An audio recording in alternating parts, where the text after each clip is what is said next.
but it was connected during that time. And sometimes that's all it takes. Bad timing. Somebody happened to be looking in that area of the internet at the wrong time, and you happen to plug in one of these systems, and boom, they got you now. You're listening to Protect It All, where Aaron Crow expands the conversation beyond just OT, delving into the interconnected worlds of IT and OT cybersecurity. Get ready for essential strategies and insights. Here's your host, Aaron Crow. Hey everyone, thank you for joining me. Another episode of Protect It All podcast. I want to talk today, a topic that is not new to OT. It's definitely not the first time I've spoken about it, but really want to double down on it this week, talking about end of life systems, Windows 10 being end of life, and how that's going to impact.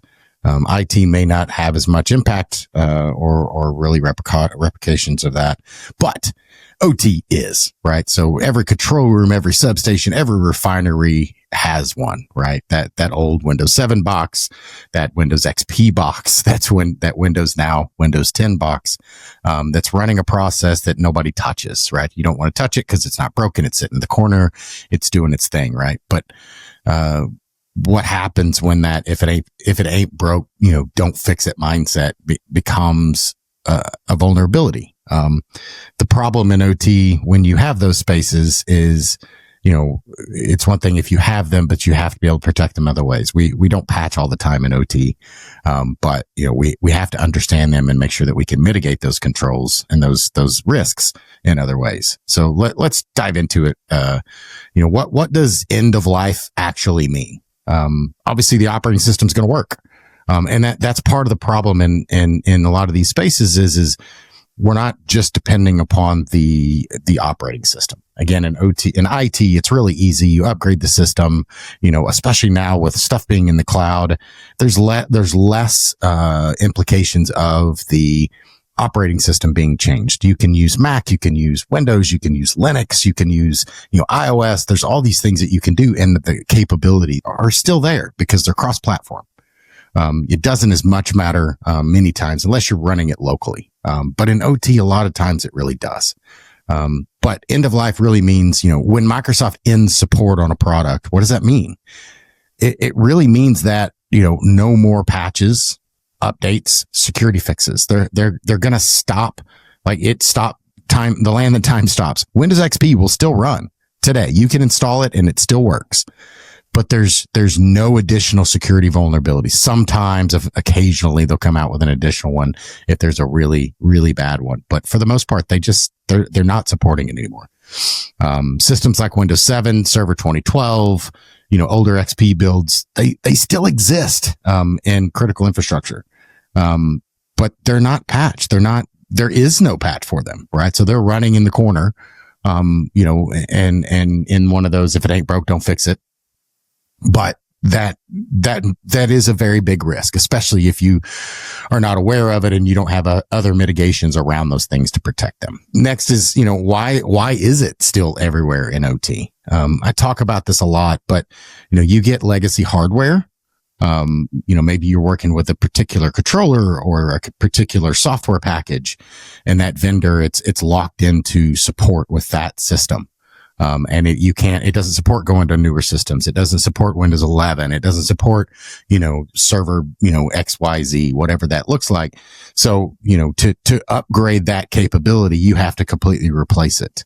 And there's a cost to there. There's a risk there. Sometimes it's not just a cost. Sometimes it's a risk to the organization because we know this works. All of the rest of my stuff. And it's the only thing maybe that works with my system, my hardware. The newer version of this thing doesn't support my hardware. So I'm not just upgrading software. I'm not just upgrading an operating system. I'm also having to upgrade my endpoint, the thing that is actually controlling something. And that gets into bigger things, especially you start thinking about in like the nuclear space. A lot of that stuff is because if I change things, I have to relicense. So if I have to change out equipment, physical equipment, then I'm going to have to, there's a whole bunch of additional red tape that I have to do to be able to do that. So it's easier for me to keep what's there and protect it in other ways, data diodes and other things, right? So, you see that a lot in a nuclear space, whereas in wastewater, you're just going to have older systems and they may or may not be actually protected. There's also a lot of downtime fears. Shutting down may mean losing, millions. I've been trained on this. I've got custom applications that run on this and they won't work with new stuff. The developer or the internal person that built that thing is no longer with the company, or they've passed, or whatever. And then there's, software dependencies on the SCADA, the PLCs, not really built for, modern, OS compatibility. But, that leads to the next thing of, the real risk, that known vulnerabilities don't die. And, once that support ends, once they're no longer patching, the attackers know they can exploit a permanent unpatched hole. If you have a Windows XP box, you know that is a vulnerability you can never get rid of. It's just there. If you have stringent controls and you're monitoring for that stuff and you have other mitigated controls that are blocking those things, that's great. But that risk you can't plug that hole. That is a hole that is always going to be there. And if a bad actor gets in or knows that's there or finds it in the wild somehow, that is a risk that is going to be there. Shadow IT, air gap myths. There's been very few systems that I've ever actually walked into and they're saying, oh yeah, we're air gapped. That we're actually air gapped. They usually have remote access. They have a backdoor. They have connection. Maybe it's temporary, but there are connections. So air gap is a pretty big myth. And again, there are exceptions to that rule. Again, I mentioned nuclear. A lot of, critical, government systems, I would argue are actually air gapped, but most OT systems, even the ones that think they are, usually are not. Really actually air gap. So, that and add on to that many OT networks being a flat network, all those vulnerabilities are an impact to the other systems because I now own a system in that network. And now that is my pivot point. Which is a lot of times what you see, a chain is only as strong as its weakest link. So having those systems in your space is really making that risk. So, really isolating if you're going to have a Windows XP or any system that is unpatchable, or even if it's a new system and I'm not going to patch it. This just goes to show why you need to have segmented environments, zero trust environments. So, isolate that system so it can't impact anything else and nothing else can impact it. I don't want anybody else to be able to get to it. I don't want it to be able to get to anything else. So you're really reducing that risk, that attack vector, and the attack path to that device itself. WannaCry's success, due to, unpatched Windows XP and, Server 2003 systems. It's an example of why that's a problem. Vulnerabilities that come out and you get, ransomware that comes and spreads in your environment like wildfire, and it's going to be because a lot of that, you don't patch your system, but if you segmented your environment, it would reduce your risk to a particular area instead of spreading across. You need those firewalls, you need those boundaries that restrict those things. How do attackers find these systems? Obviously the normal paths, Shodan scans and, spear phishing and infected USBs and, remote access tunnels and reverse tunnels, like all that type of stuff. But many times it's, I walk into these places and engineers are trying to do their job. These operators, these people that they're just doing their job. They need remote access. They're working with a vendor. They don't have secure remote access to these environments. So they plug them into the internet, right? And it was only plugged in for 10 minutes, 15 minutes, an hour, 2 hours, a weekend because they needed to get access. It's not like it's always connected, but it was connected during that time. And sometimes that's all it takes. Bad timing. Somebody happened to be looking in that area of the internet at the wrong time, and you happen to plug in one of these systems, and boom, they got you now, right? Because you don't even know what happened, and now you plug it back in, you go away, and it's too late. Supply chain and maintenance vendors also are a problem. even in protected areas like in nuclear power, I've seen multiple vendors bring things in, and that's going through all of the right things. It's not like they did anything outside the standard or the process. That's scanning systems, all the things. But as we know with antivirus and blacklisting, we only can scan for the things that we know about. So 0 days by definition are not going to be there. So if there's something on there that it's not looking for, it's not going to find it. You can scan a USB and it says all good, and you can scan it with multiple, agents and signatures and all the things. And it says all good, all good, all good. And you can still get something through because they tweaked it enough, or it's a new vulnerability, whatever that looks like. Right. So yeah, I mean, supply chain is a big issue. Vendors walking things in, even, transient devices being plugged in, coming into your environment, bringing them in the door. Those are going to be risks. Anytime you have unpatchable systems, those risks are always going to be there. The reality check though is, replace versus isolate. Replacement costs can be huge. Replacing an entire control system or replacing an entire, subsystem within an environment. Cause again, it's not just replacing a Windows box and reinstalling, right? It's replacing an entire system, sometimes all the way down to the hardware components. And that could be super costly, and not just an upgrade cost, not just the system cost me, X amount of dollars, but it's also the downtime, the training, the updating process and procedures. There's just a bigger cost that goes into that than just, the Windows cost or buying a new computer cost. Like it's well beyond that in a lot of these spaces. But isolation, like if you can isolate, then you're not having to necessarily upgrade. And again, I'm not saying that you should leave a Windows XP machine running into perpetuity in these environments. But if you're going to do it, at least isolate it. It is so much reducing your risk by just isolating that system and putting it on its own environment, putting it on its own network so that you can, and then monitoring it. Monitoring is key. Isolate and monitor. Network segmentation, application whitelisting, virtualization even, can mitigate a lot of this. Again, monitor. If I know something is a risk, then I should be monitoring for any time anything happens there.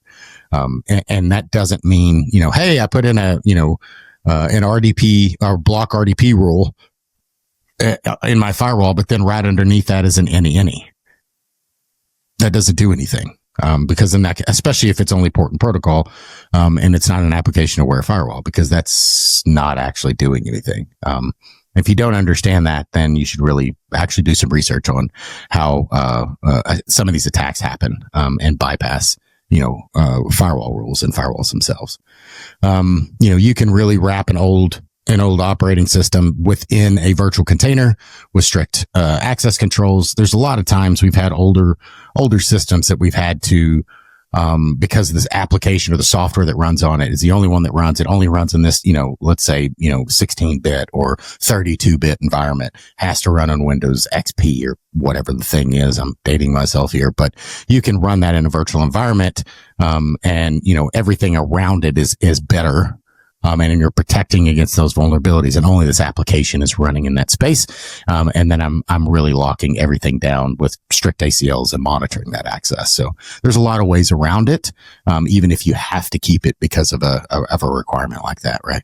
And when you get into leadership, dilemma around these things, whether you're the CISO or the plant manager or, the control system engineer, whatever the role is, the question that you're really asking, right, is do I risk production downtime now to upgrade, replace, ripping all these things out, or potentially a catastrophic failure later? Unfortunately, sometimes the risk is not truly understood. So I feel like we accept the risk way more often than we should. And I think that is mainly because a lot of times we don't truly understand the risk, and really understand how big of a risk it is and how much it can impact the environment. And also not necessarily understanding potential alternatives to just ripping and replacing, knowing that, hey, going to Windows 11 isn't your option. What are my other options? What are ways that I can reduce my risk without having to rip and replace and go to something that's, at X million and I don't have that in my budget this year, next year, or maybe even the year after? Does that mean I do nothing? The answer should be no. You don't have to do nothing. You shouldn't do nothing. There's a lot of things that you can do between, zero and millions. Balancing, your business risk, the demands of cyber insurance demands, compliance. The fortunate thing, I guess, in some of these spaces is there are compliant requirements for patching and things like that. And, but with everything, like there's always workarounds, there's exceptions. So, don't let, because I've checked the compliance box, make you feel a false sense of security that I've done enough to make sure that I'm protected. Sometimes compliance is just the bare minimum. And even though NERC SIP and 6443 and CMMC and all the things are great standards and great compliance, frameworks, there's still ways around that. And that does not necessarily make you secure. So just understand that. What needs to change? I know I sound like a freaking broken record, but asset inventory, you need to understand your assets, and so many don't truly mean what that means. Well, I've got a spreadsheet that has, how many devices I have and what their IP address is and their MAC address. Man, that's a great start. Perfectly good. But I should include other data. I need to know what is its business function? What is its criticality? I should understand the OS lifecycle. I should understand what version, firmwares, BIOS, like all that other type of other pertinent information that really truly gets down to the level of understanding my risk. This is why a couple of years ago, S-bombs came out and everybody was so, on the S-bomb train. You don't hear about them as often anymore, at least at the end user level, the asset owner level. But they're super important to understand the risks to your environment. And you can't truly understand that by just having a device. I've got, one device, it's called ABC123, and it's this IP address. Like that's not enough to really understand your environment. Like you need to be able to really get down to the level of context of what these devices are, how they can impact you, and where your risks are. The C-suite, the management, operations, they all need to have an understanding of end-of-life systems, and that end-of-life systems aren't, really they're not just technical debt. They are potentially active threats, to your environment, and you need to treat them as such. And again, that doesn't mean you have to rip them out. That doesn't mean that you have to shoot them and buy a brand new one every time, Microsoft decides they're not going to support something. But you do need to understand that that timer started. And it's not like it happens overnight. Like this has been coming. So organizations could have been planning for this, and maybe they have. Many have. But have all of them? And do we have an answer for all of them? Unfortunately, the answer is no. So start modernizing through, thinking about, and again, I know I talk about this a lot, but Idaho National Labs, their cyber informed engineering.